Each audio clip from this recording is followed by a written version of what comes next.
Okay, hi all of you.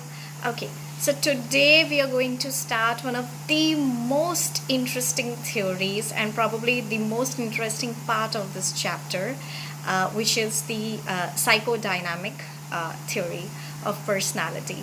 Let me tell you, it is one of the most interesting, very famous, and yet very controversial theory given by a very famous and a very controversial person known as Sigmund Freud. Okay, I don't know how many of you have already heard about Sigmund Freud, although he is quite famous. Even outside the psychology fraternity, a lot of people have tried to study his approach, read about it. They find it fascinating, and as we go through the theory, you will realize why people are fascinated by the theory that was given by Sigmund Freud. Okay, so a slight disclaimer: as we are going through this theory, you might find certain parts that will definitely make a lot of sense to you, that yes, suddenly I realized that's why this happens. And you would come across certain aspects which you would find yourself shaking your head. ऐसा नहीं होता है. That's ridiculous. I don't know why he came up with such a theory like that. Okay, so especially the parts where he says how girls are sexually attracted to their fathers and boys are sexually attracted to their mothers at certain stage of their life, 3 to 6 years. Okay, so you might find it hard to visualize if you try putting yourself in that situation. Okay, but let's try and study it in a detached way from a psychological perspective, from a totally academic perspective. Okay, so it's quite interesting. This is the theory where we'll be studying about our unconscious minds, and a lot of you have asked me so many questions about what dreams are and what do they actually mean, and Sigmund Freud actually tried to give answers to all those interesting questions. Okay, so are you all ready?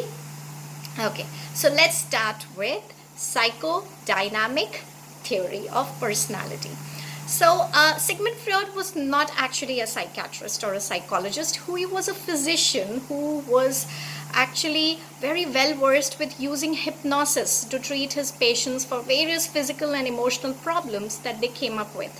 Okay, and after years of practice and after years of using hypnosis on his patients, there is one thing he realized, that a lot of these people who came to him with their problems, many of them just wanted to talk about their issues, talk about their problems, and the moment they spoke about their problems and got it all out from their chest, that itself was enough to make them feel better about it. Okay, so he came up with, actually we'll be studying about it, a special form of psychotherapy, counseling, a special form of counseling or psychotherapy called psychotherapy, where actually we just let people do free association. Free association is where you just let people talk. They can talk whatever comes to their mind. They can jump from one topic to the other. They can talk about anything in the whole world. They can talk about their favorite food. They can talk about the problems they are facing. They can talk about the dream that they had. They can talk about what is their favorite color, or any wild crazy thing that comes to their mind. Okay, and you do not stop them, you do not interrupt them, and that is what free association is. So in psychotherapy, he used this method of making people talk about what came to their mind, called free association, analyzing their dreams and stuff like that, to come up to understanding basically what were people's issues. So that is psychotherapy, which is actually coming from psychodynamic therapy that Sigmund Freud proposed in helping understand people's personality. Now, if we want to understand the psychodynamic therapy, we have to first begin right at the bottom. In order to understand what psychodynamic therapy is, you have to first understand that Sigmund Freud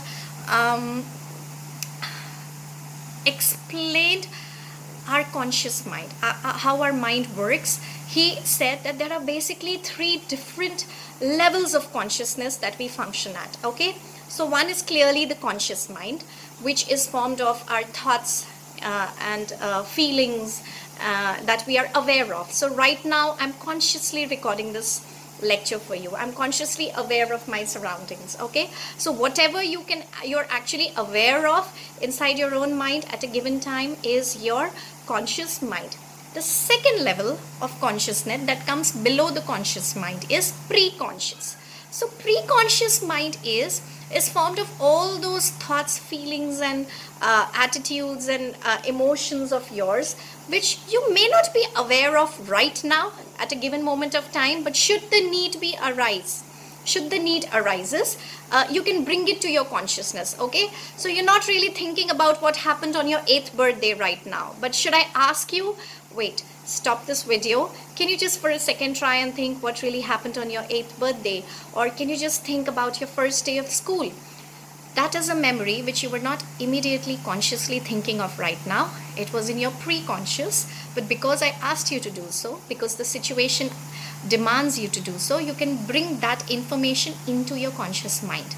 Okay, voluntarily. So that is the pre-conscious. Okay, all the information which we may not be aware of at present, but we can bring them to our conscious mind whenever we want. Okay, so that's the reservoir. So we have the conscious and we have the pre-conscious. The third and probably the biggest and the deepest level of consciousness is our unconscious mind, which is actually formed of a lot of our thoughts, feelings, emotions, wishes, fears, all of those things that we are not consciously aware of at all. So none of us know what actually lies in our unconscious mind.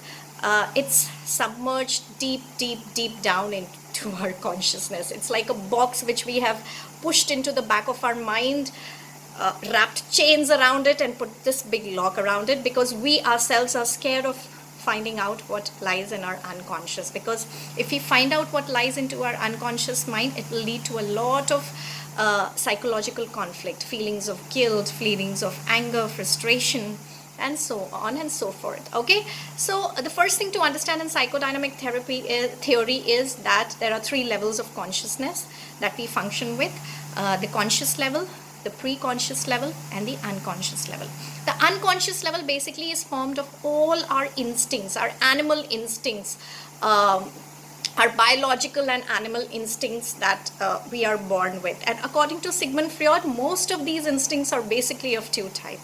One is our need for sexual gratification, which we continuously repress because of the society and the cultural rules that we need to follow. And the second is need for aggression.